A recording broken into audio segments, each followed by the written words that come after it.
Hi students, today we are going to see history lesson number 2 Europe and India part 3।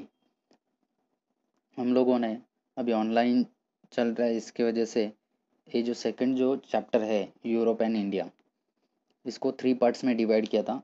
First part, second part और third part. First part में कुछ starting वाला part लिया था, second part में middle वाला और third part में लास्ट वाला। तो सेकंड पार्ट तक हम लोगों का कंप्लीट हो चुका है। सेकंड पार्ट में द ब्रिटिश फ्रेंच कन्फ्लिक्ट यहाँ तक हम लोगों ने पढ़ा था। मतलब ईस्ट इंडिया कंपनी जो है वो इस्टेब्लिश होने के जो टाइम का जो पीरियड है वहाँ का। अभी हम लोग देखेंगे अगला वाला पॉइंट जो पार्ट थर्ड में आता है हमारे, foundation of rule of British East India company in Bengal. मतलब क्या कि बंगाल में ब्रिटिश ईस्ट इंडिया कंपनी जो है उसकी सत्ता का जो स्थापन हुआ था, फाउंडेशन हुआ था, उसका जो प्रस्ताव है वो अभी हम लोग देखेंगे। The Bengal province was one of the most prosperous province in India. मतलब क्या कि बंगाल जो प्रोविंस, जो हम लोग जिसे कहते हैं प्रांत हिंदी में, जो बंगाल जो प्रांत था वो एक अत्यंत समृद्ध और संपन्न ऐसा प्रांत था। In 1756 AD Siraj Uddaula became the Nawab of Bengal. और 1756 मतलब 1756 में जो सिराज उद्दौला करके जो बंगाल का नवाब बना था। East India company officers misuse the trade concession obtain from Mughal emperor in Bengal province. और जो ईस्ट इंडिया कंपनी के जो ऑफिसर्स थे उनको जो कंसेशन, जो छूट मिली थी ट्रेड करने के लिए, व्यापार करने के लिए, जो उनको एक मतलब सुविधाएं दी गई थी, उसका वो मिसयूज करते थे बंगाल प्रोविंस में।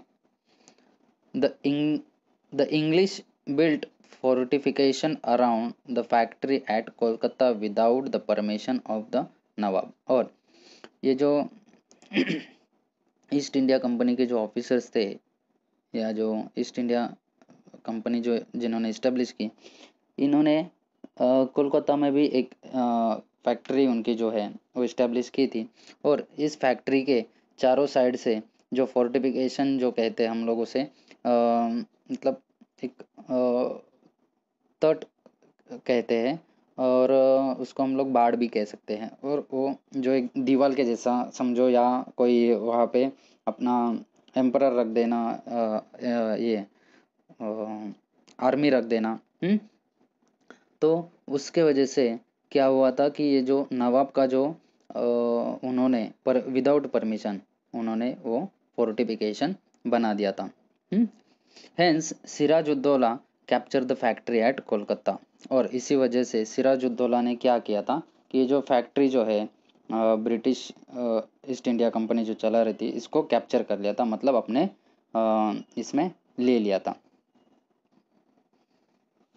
नियंत्रण में ले लिया था। This created discontent in England. और इसकी वजह से इंग्लैंड में या अंग्रेज़ों में असंतोष निर्माण हुआ। डिसकंटेंट का मतलब क्या होता है कि असंतोष। Robert Clive diplomatically bribe Mir Jafar the commander in the chief of Nawab army and also promise to make him the Nawab of Bengal. देखो आगे क्या हुआ है। रॉबर्ट क्लाइव जो थे उन्होंने कूटनीति का सहारा लेके नवाब का जो सेनापति था मीर जाफर, उसको नवाब का जो पद होता है उस पद का लालच दिखाकर उन्होंने अपने पक्ष में कर लिया था। किसने? ये रॉबर्ट क्लाइव ने। Nawab Sirajuddaula and British troops met at Plassey in 1757 AD। और 1757 में जब प्लासी में नवाब और सिराजुद्दौला, नवाब जो है सिराजुद्दौला और अंग्रेज़ इन दोनों की सेनाएं आमने सामने आई। But the under the leadership of Mir Jafar the Nawab army made no move to actually join the battle and hence Sirajuddaula was defeated. लेकिन इसमें क्या हुआ था, जो मीर जाफर है उसके नेतृत्व में जो नवाब की जो सेना जो युद्ध में उतरने वाली थी वो युद्ध में नहीं उतरी। किसके कारण? मीर जाफर के कारण। मीर जाफर ने कहा इसके लिए, तो इसके वजह से क्या हुआ कि जो सिराजुद्दौला जो है वो बैटल में डिफीट हो गया। डिफीट होना मतलब क्या कि पराजय हो गई उनकी, हार गया। Next paragraph. Mir Jafar became the Nawab of Bengal with the support of British, but later he started protesting against the British and hence his son-in-law Mir Qasim was made the Nawab। देखो, अंग्रेजों के समर्थन से मतलब कि अंग्रेजों के वजह से मीर जाफर को बंगाल का नवाब बना दिया गया। लेकिन आगे चलकर क्या हो रहा था कि मीर जाफर जो है वो अंग्रेज़ों को विरोध कर रहा था। कुछ किसी कारण प्रोटेस्ट करना मतलब विरोध करना। तो ये मीर जाफर अंग्रेज़ों को विरोध करता था। तो इसके लिए अंग्रेज़ों ने क्या किया कि उसकी जगह पर उसका दामाद, सन इन लॉ मतलब क्या? दामाद। मीर जाफर का दामाद मीर कासिम जो है उसको क्या कर दिया गया? नवाब बनाया दिया गया। किसने बनाया ये नवाब? ये अंग्रेज़ों ने बनाया। Mir Qasim tried to put restriction on the illegal trade of British and hence once again Mir Jafar was made the Nawab of Bengal. और देखो इसमें क्या हुआ कि जो मीर कासिम जो है ये कौन था? सन इन लॉ था मीर जाफर का। ये इसने क्या किया कि जो ब्रिटिश जो लोग थे उनके जो इलीगल ट्रेड थे मतलब अवैध जो व्यापार जो थे, मतलब कि उसके किसी से परमिशन ना लेना, अपने मन से चलाना, अपने मुताबिक चलना। तो ये जो ब्रिटिश की जो रूल्स थे इनको वो मीर कासिम जो है अपोज करता था। तो इसके वजह से ब्रिटिश लोगों ने फिर से मीर जाफर जो है उनको एक बार फिर से नवाब बनाया था।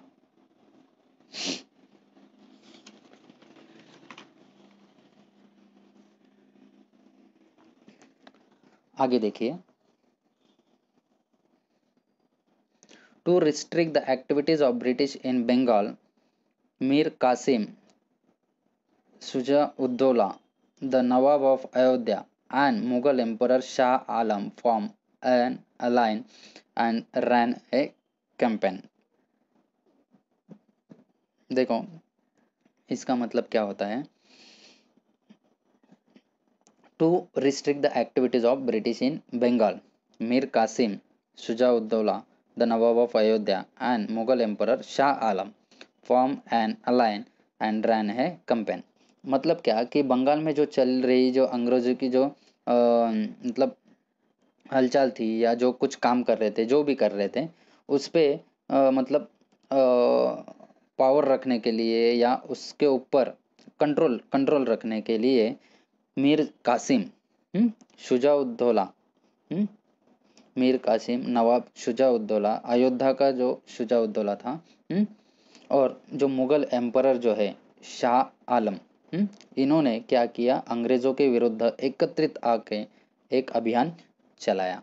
कैंपेन का मतलब क्या है? अभियान चलाना। In 1764 AD battle of Buxar was fought in Bihar. और 1764 में 1764 में बिहार के बक्सार नामक जो एक भाग है उसमें एक युद्ध हुआ था। After this battle, British East India Company got the right to collect the revenue from Bengal province as per the Treaty of Allahabad। और देखो ये जो बक्सार में जो युद्ध हुआ था, तो इस युद्ध के बाद अंग्रेज विजयी हुए और विजयी होने के बाद जो इलाहाबाद का जो ट्रीटी का मतलब क्या है? करार करना, जो समझौता करना या करार करना, इसके अनुसार जो ब्रिटिश जो लोग थे उनको बंगाल का जो रेवेन्यू जो है बंगाल की जो राजस्व, रेवेन्यू का मतलब क्या है, राजस्व, या जो हम लोग उसे ये कह सकते हैं एज अ टैक्स, टैक्स जो है वो लेने का अधिकार ब्रिटिश ईस्ट इंडिया कंपनी को प्राप्त हुआ। In this manner the foundation of British rule in India was laid in Bengal. और इसी तरह से, इसी प्रकार भारत में अंग्रेजी सत्ता की जो स्थापना जो है बंगाल से हुई थी।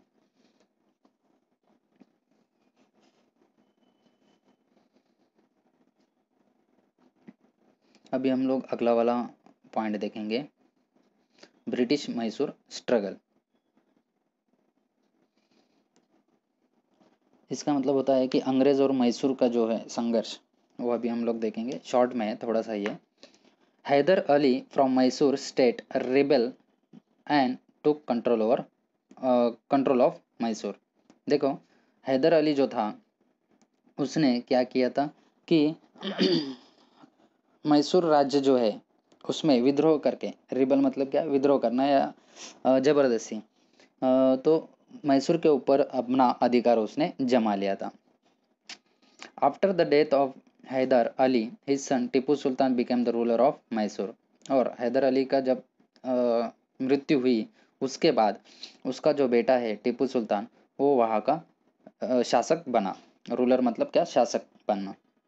ही tried his best to fight against the British. और उसने ब्रिटिश के विरोध में अपने पूरी मतलब जान से उनको अच्छी तरह से फाइट किया।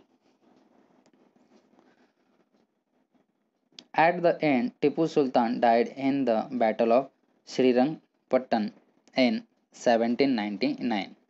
और देखो, 1799 में श्रीरंगपट्टन में एक जो बैटल हुआ था, बैटल का मतलब युद्ध, युद्ध हुआ था, उसमें ये जो टीपू सुल्तान जो है वो मारा गया था। इन this manner British took control of the Mysore territory. और इसी का फ़ायदा लेते हुए जो ब्रिटिश जो लोग थे उन्होंने मैसूर जो प्रांत है उसके ऊपर अपना हक अधिकार जमाया।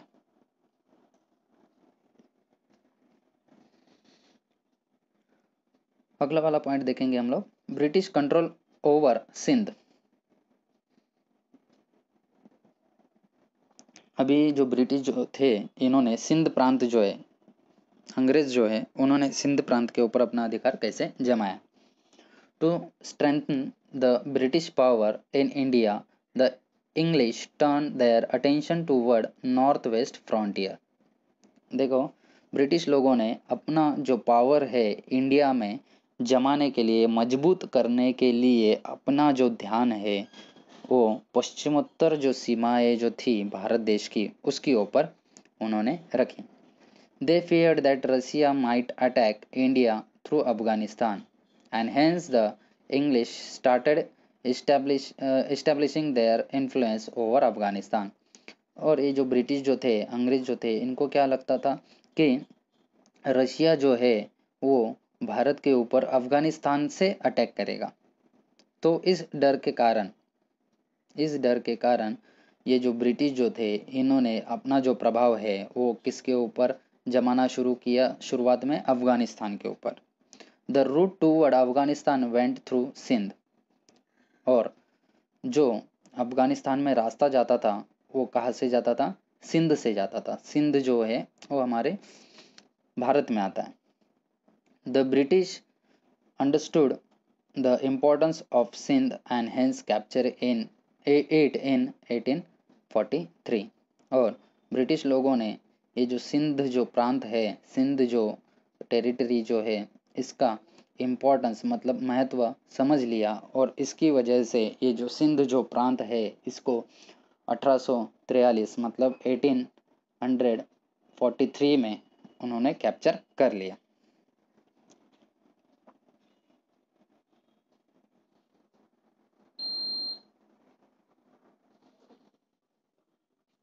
अभी अगला वाला पॉइंट देखेंगे हम लोग, फॉल्स ऑफ सिख पावर।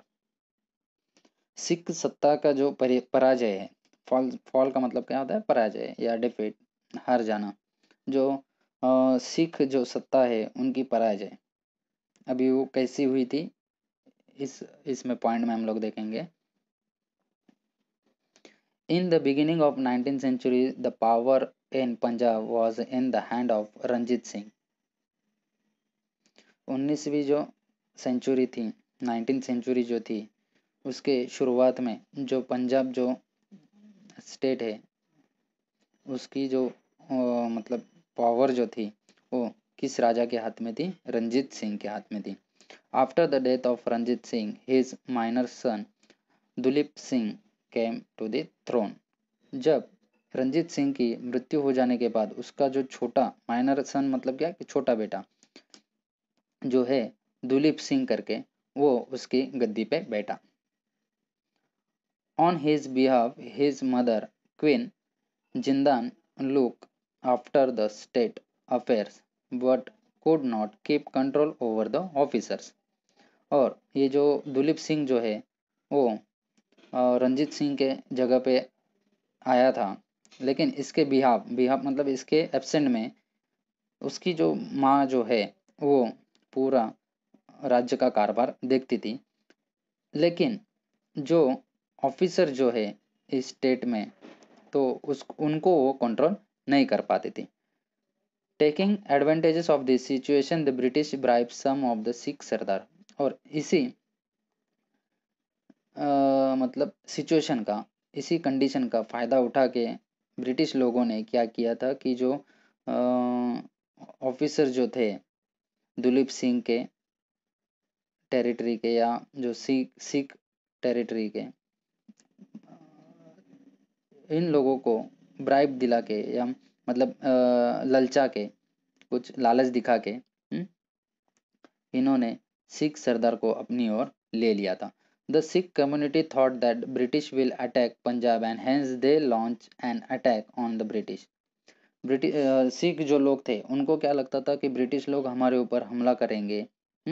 तो इसकी वजह से शुरुआत में ही सिख लोगों ने ब्रिटिश लोगों के ऊपर हमला कर दिया या युद्ध कर दिया। In this first Anglo Sikh war the Sikh were defeated. और ये जो पहला जो सिख एंग्लो वॉर जो था, युद्ध जो था, इसमें सिख लोग जो थे वो क्या हो गए?